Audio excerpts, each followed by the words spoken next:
Hi everyone, இன்னைக்கு நம்ம பார்க்க போறது salt and preparation of various compounds from sodium chloride. Last class ஓட continuation தான். Last classல நம்ம salt அப்புறம் various types of salt என்னன்னு பார்த்தோம்.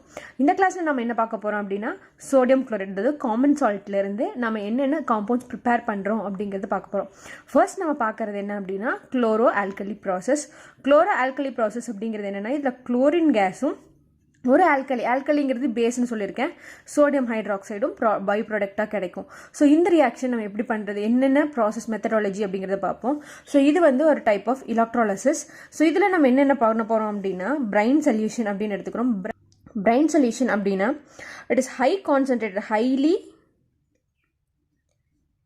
Concentrated NaCl in aqueous form அதாவது ரொம்ப தண்ணிக்குள்ள NaCl அதாவது அதிகமான கான்சென்ட்ரேஷன் இருக்க சோடியம் குளோரைட் தண்ணியை எடுத்து நம்ம இந்த ரியாக்ஷனுக்கு யூஸ் பண்ண போகிறோம் ஸோ இதெல்லாம் நம்ம என்னென்னு சொல்கிறோம் like super saturated sodium chloride so இந்த சொல்யூஷனை நம்ம பிரைன் சொல்யூஷன் அப்படின்னு சொல்லுவோம் ஸோ ஃபஸ்ட் இந்த சொல்யூஷனை உள்ளே பாஸ் பண்ணுவோம் இதெல்லாம் பார்க்கறதுக்கு முன்னாடி உங்களுக்கு ஆனோட்னா என்னென்னு தெரியணும் கேத்தோட்னா என்னென்னு தெரியணும் ஸோ சிம்பிளாக ஞாபகம் வச்சுக்கோங்க நம்ம ஆல்ரெடி கேட்யான்ஸ்னால் என்னென்னு நம்ம படிச்சிருந்தோம் ஆனியான்ஸ்னால் என்னென்னு படிச்சிருந்தோம் ஸோ இதில் நம்மளுக்கு அடிக்கடி கன்ஃபியூஸ் ஆகுது கேட்டையானா என்ன ஆனியானோட சார்ஜ் என்ன கேத்தோடோட சார்ஜ் என்ன ஆனோனோட சார்ஜ் என்னன்னு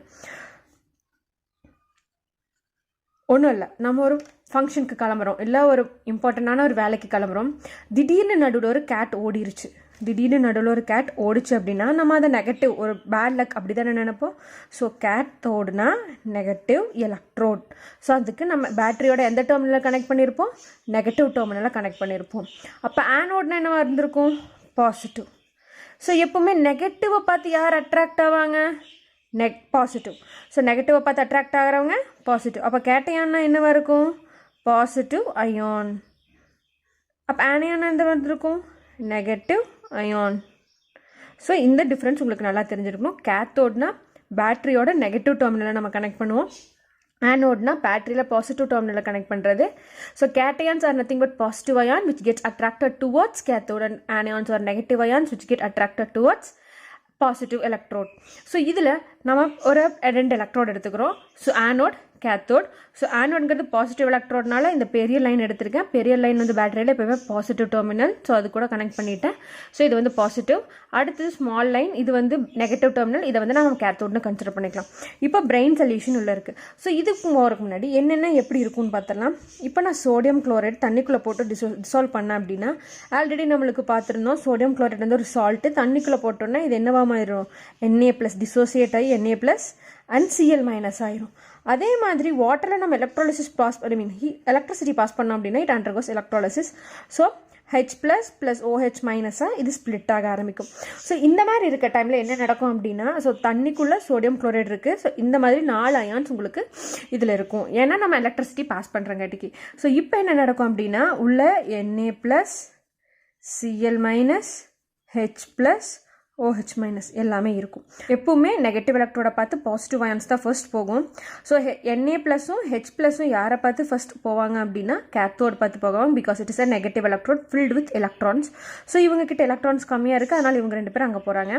அதே மாதிரி Cl- OH- ஆனோட பார்த்து வருவாங்க ஸோ அன்ஃபார்ச்சுனேட்லி இந்த இடத்துல என்ன நடக்கும்னா H+ ஃபர்ஸ்ட் போகுமா Na+ ஃபர்ஸ்ட் போகுமானா H+ தான் ஃபர்ஸ்ட் கேத்தோட ரீச் ஆகும் because size of H+ is very very small compared to sodium ion so அதனால சோடியம் அயான் கொஞ்சம் லேட் ஆகும் ஸோ இந்த மாதிரி கிராஸ் பண்ணுறப்ப ஹைட்ரஜன் என்னவாகும் அப்படின்னா அது வந்து எலக்ட்ரானை கெயின் பண்ணி ஹைட்ரஜன் கேஸாக கேத்தோட்லேருந்து லிபரேட் ஆகிட்டு இருக்கும் கேத்தோடில் என்ன கேஸ் லிபரேட் ஆகிட்டு இருக்கும் ஹைட்ரஜன் கேஸ் ஸோ அதே மாதிரி OH- அயானோட Cl- அயான் டக்குன்னு ஆனோட் கிட்ட போயிட்டு குளோரின் கேஸை வெளியே வந்துட்டு இருக்கும் ஸோ அப்போது ஆனோடில் ஒருத்தன் வந்து லிபரேட் ஆகிறான் கேத்தோடில் ஒருத்தன் வந்து லிபரேட் ஆகிறான் ஸோ குளோரினும் வெளியே போயிடுச்சு ஹைட்ரஜனும் வெளியே போயிடுச்சு மிச்சம் இருக்க சோடியம் அண்ட் OH- அயன் என்னவாகும் அப்படின்னா கேத்தோட் கிட்ட அதாவது NaOH வந்து ரொம்ப அதிகமாக கேத்தோட் கிட்ட தான் ஃபார்ம் ஆகிருக்கும் ஸோ கேத்தோட் கிட்ட ஃபார்ம் ஆகிட்டு பிரைன் சொல்யூஷன் அதாவது அலாங் வித் NaCl NaOHம் சேர்ந்து வெளியே வரும் ஸோ இதுதான் வந்து குளோரோ ஆல்கலி ப்ராசஸில் நம்மளுக்கு ஒரு extraction of chlorine gas along with a base. So இந்த reaction வந்து ரொம்ப important 10th standardக்கு. So இந்த reactionல total overall reaction என்ன நடக்குன்னு பார்த்தா NaCl plus H2O gives NaOH plus hydrogen gas plus chlorine gas. So in the upward arrow mark indicates it is a gas. So hydrogen gas எங்கே liberate ஆகிருக்கும்? நீங்கள் சும்மா யோசிச்சு பார்த்தீங்கன்னா ஹைட்ரஜன் வந்து பாசிட்டிவ் அயன். பாசிட்டிவ் அயன் யார்கிட்ட liberate ஆகிருக்கும்? Cathode கிட்ட. பிகாஸ் கேத்தோடுச்சுன்னா நெகட்டிவ். ஸோ அப்போது குளோரின் Cl மைனஸ்னு தான் நம்ம எப்பவுமே சொல்லுவோம். ஸோ Cl மைனஸ்ங்கிறது ஒரு நெகட்டிவ் அயன். நெகட்டிவ் அயன் எங்கே லிபரேட் ஆகிருக்கும்? ஆனோட். ஸோ இந்த லிபரேட் ஆகிற குளோரின் கேஸை வச்சு நம்ம நிறையா ப்ராடக்ட்ஸ் ப்ரொடியூஸ் பண்ணுவோம். அதே மாதிரி இந்த சோடியம் ஹைட்ராக்சைடும் நம்ம நிறைய ப்ராடக்ட் ப்ரிப்பரேஷனுக்கு யூஸ் பண்ணுவோம். ஸோ சோடியம் குளோரைடை வச்சு நம்ம நிறைய ப்ராடக்ட்ஸ் ப்ரிப்பேர் பண்ணுவோம். ஸோ அந்த ப்ரிப்பரேஷன்ஸ் எல்லாம் என்னென்னு பார்ப்போம். இப்போ நம்ம பார்க்குறது ப்ளீச்சிங் பவுடர். ஸோ ப்ளீச்சிங் பவுடர்னு அந்த பேர்லேருந்து தெரியும், it is a bleach. Bleach அப்படிங்கிறது ஒரு சப்ஸ்டன்ஸில் இருக்க மேலே இருக்க லேயரை அப்படியே ரப்சர் பண்ணி எடுத்துகிட்டு வந்துடும். So it is powerful oxidising agent. So நிறைய இண்டஸ்ட்ரீஸில் இது ஆக்சிடைஸ் பண்ணுறதுக்கும் யூஸ் பண்ணுவாங்க. ஸோ இந்த ப்ளீச்சிங் பவுடர் நம்ம எதுலேருந்து நம்ம எக்ஸ்ட்ராக்ட் பண்ணுறோம் அப்படின்னா அந்த லிபரேட் ஆகிற குளோரின் கேஸ் தான். ஸோ குளோரின் கேஸ் கூட நம்ம கால்சியம் ஹைட்ராக்சைடு போட்டோம் அப்படின்னா நம்மளுக்கு ஃபார்ம் ஆகிறது என்னவா இருக்கும்னா கால்சியம் ஆக்சி குளோரைட். ஸோ இது பேர் calcium oxychloride along with water molecule. So இந்த reaction already balanced reaction. So இந்த கால்சியம் ஆக்சிக்ளோரைடு வந்து ஒரு அன்ஸ்டேபிள் காம்பவுண்ட் அப்படின்னு சொல்லலாம். இந்த காம்பவுண்ட் எடுத்து நம்ம தண்ணிக்குள்ளே போட்டு மிக்ஸ் பண்ணோன்னே இந்த குளோரின் கேஸ் என்னவாகும் அப்படின்னா NaCl குளோரின் அயான்ஸாக மாறி வெளியே வந்து அந்த தண்ணிக்குள்ளே இருக்க எல்லா ஜெர்ம்ஸையும் கில் பண்ணிடும். ஸோ எங்கெங்கெல்லாம் நம்ம ப்ளீச்சிங் பவுடர் யூஸ் பண்ணுறோம் அப்படின்னா it is used in wood pulp. So paper industries. So wood பல்ப்பை வந்து ப்ளீச் பண்ண நம்ம யூஸ் பண்ணுறாங்க. So cotton white colour dresses எல்லாத்தையும் ப்ளீச் பண்ண யூஸ் பண்ணுறாங்க. So used in wood pulp and cotton bleaching. அடுத்து எங்கே யூஸ் பண்ணுறாங்க அப்படின்னா so used in many chemical industries. நான் உங்களுக்கு முன்னாடியே சொன்னேன், it is a powerful oxidising agent because it is a powerful oxidizing agent.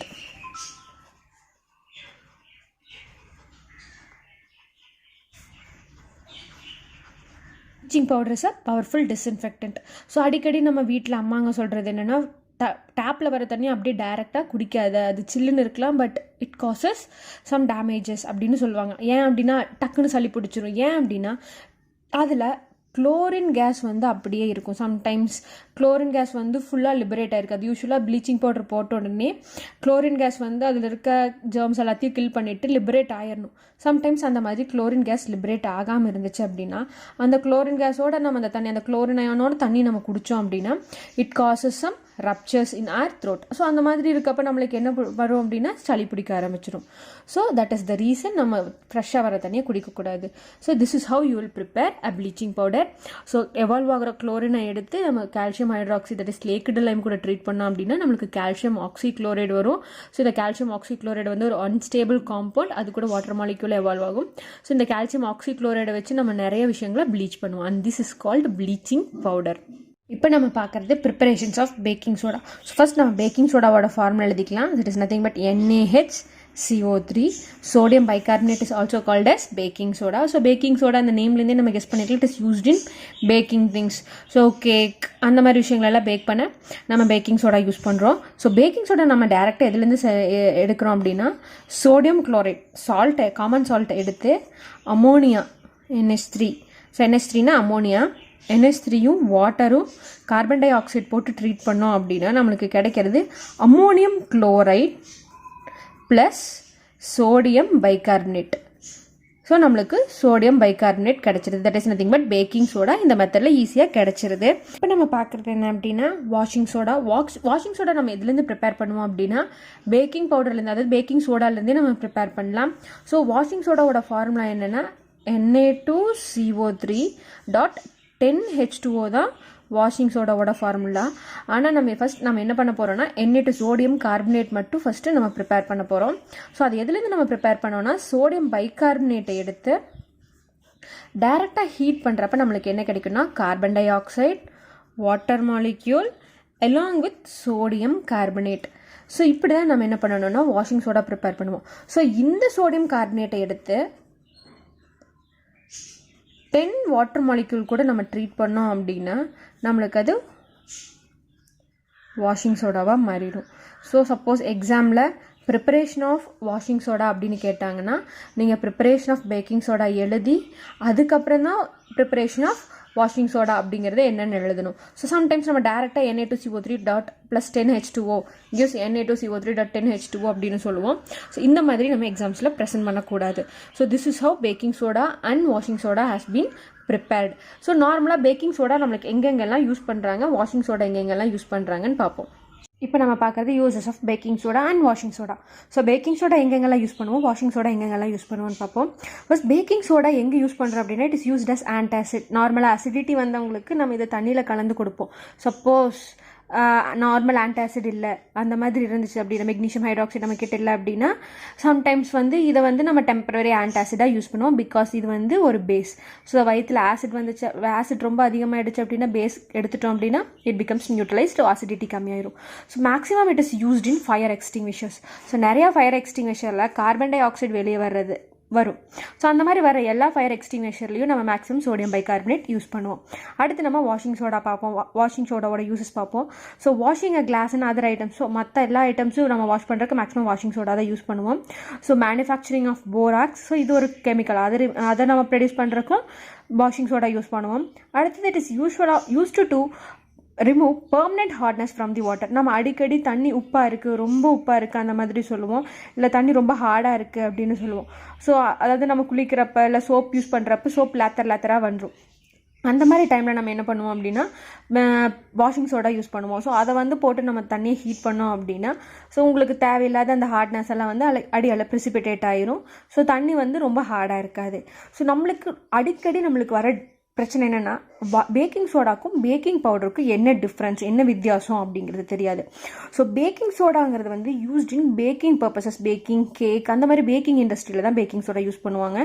யூஸ்வலாக பேக்கிங் சோடாங்கிறது வெறும் சோடியம் பைகார்பனேட் மட்டும்தான், அது கூட எந்த காம்பவுண்டும் மிக்ஸ் பண்ணியிருக்க மாட்டாங்க. ஸோ அது யூஸ்வலாக 300 அதாவது 200 டிகிரி செல்சியஸ்க்கு மேலே தான் ஆக்டிவேட் ஆகும். அதனால் பேக்கிங் சோடா நம்ம அடிக்கடி பேக்கிங் பர்பஸஸ் ஆஃப் கேக் அந்த மாதிரி விஷயத்துக்கு யூஸ் பண்ணுவாங்க. பேக்கிங் பவுடர் நம்ம எங்கெங்கே யூஸ் பண்ணுவோம் அப்படின்னா ஃப்ரையிங், அந்த மாதிரி ஏதோ ஒரு சின்ன விஷயம் ஃப்ரை பண்ணுறக்கு, இல்லை சப்போஸ் ஏதாச்சும் ஃப்ளஃபியாக வரணும் அப்படின்னா நம்ம பேக்கிங் பவுடர் யூஸ் பண்ணுவோம். அந்த இதில் டெம்பரேச்சர் ரொம்ப கம்மியாக இருக்கும். ஸோ பேக்கிங் பவுடர் அப்படிங்கிறது என்னென்னா சோடியம் பைகார்பனேட் கூட, அதாவது பேக்கிங் சோடா கூட டார்டாரிக் ஆசிட் யூஸ் பண்ணோம் அப்படின்னா அதை நம்ம பேக்கிங் பவுடர்னு சொல்லுவோம். ஏன் அப்படின்னா இதோட ஆக்டிவேஷன் டெம்பரேச்சர் ரொம்ப கம்மியாக இருக்கும். சோடா அப்படிங்கிறது only sodium bicarbonate, baking powder அப்படிங்கிறது sodium bicarbonate along with the tartaric acid or any acid, it is called as baking powder. இது நம்ம பார்க்குறது என்னன்னா plaster of Paris, POP அப்படின்னு சொல்லுவோம் நார்மலாக ஷார்ட் ஃபார்முக்கு. plaster of Paris மேக்ஸிமம் நம்ம எல்லாருமே இந்த வேர்டை க்ராஸ் பண்ணி தான் வந்திருப்போம். ஸோ ஜிப்சமை எடுத்து நம்ம 373 கெல்வினுக்கு ஹீட் பண்ணோம் அப்படின்னா நம்மளுக்கு கிடைக்கிறது plaster of Paris. ஸோ அப்போ மேம் 373 கெல்வினுக்கு மேலே ஹீட் பண்ணோம் அப்படின்னா நம்ம அது என்னன்னு சொல்லுவோம்னா dead burnt plaster of Paris. So இதுக்கப்புறம் அது யூஸ் பண்ணவே முடியாது. அதாவது இங்கே இருக்க ஹாஃப் வாட்டர் மாலிக்யூலும் வெளியே வந்துருச்சு அப்படின்னா அது dead burnt plaster of Paris அப்படின்னு சொல்லுவோம். இதோட ஃபார்முலா CaSO4. அடுத்து நம்ம பார்க்குறது சப்போஸ் பிளாஸ்டர் ஆஃப் பாரிஸ் கூட நம்ம வாட்டர் மாலிக்யூல் ஆட் பண்ணோம் அப்படின்னா நம்மளுக்கு என்ன கிடைக்கும் அப்படின்னா ஜிப்சம் கிடைக்கும். ஸோ இதுதான் நம்மளுக்கு இந்த ஈக்குவேஷன்ஸ் ரொம்ப இம்பார்ட்டன்ட். நார்மலாக நம்மளால் பிளாஸ்டர் ஆஃப் பாரிஸ்லேருந்து ஜிப்சமாகவும் கன்வெர்ட் பண்ண முடியும், ஜிப்சம்லேருந்து பிளாஸ்டர் ஆஃப் பாரிஸாகவும் கன்வெர்ட். அப்போ நம்ம டெட் பீட் பிளாஸ்டர் ஆஃப் பாரிஸை கன்வெர்ட் பண்ண முடியுமா அப்படின்னா இதை கன்வெர்ட் பண்ண முடியாது.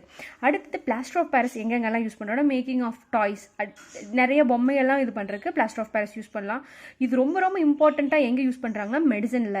ஸோ மெடிசன்னா டேப்லெட்ஸ்கள் இல்லை, சப்போஸ் கையோ காலோ ஏதோ போன்ஸ் ஃப்ராக்சர் ஆகிடுச்சு அப்படின்னா நம்மளுக்கு மேலே ஒயிட் கலரில் பேஸ்ட் மாதிரி ஒன்று அப்ளை பண்ணுவாங்க. ஸோ அது ஒரு கேஸ்டிங் மாதிரி. அது நம்ம எதுக்கு யூஸ் பண்ணுறோம் அப்படின்னா ஸோ அந்த கை லைக் ப்ரோக்கன் போன் எங்கேயும் மூவ் ஆகாமல் இருக்கிறதுக்கு வேண்டி. ஸோ அதில் நம்ம என்ன பண்ணுறாங்கன்னா பிளாஸ்டர் ஆஃப் பாரிஸ் தான் கைக்கோ இது மேலேயோ அப்ளை பண்ணுறாங்க. ஸோ பிளாஸ்டர் ஆஃப் பாரிஸ்க்கு ரொம்ப நிறைய யூசஸ் இருக்குது. ஸோ நெக்ஸ்ட் கிளாஸில் pH அண்ட் இட்ஸ் டெஃபினிஷன்ஸ் பார்ப்போம். பை.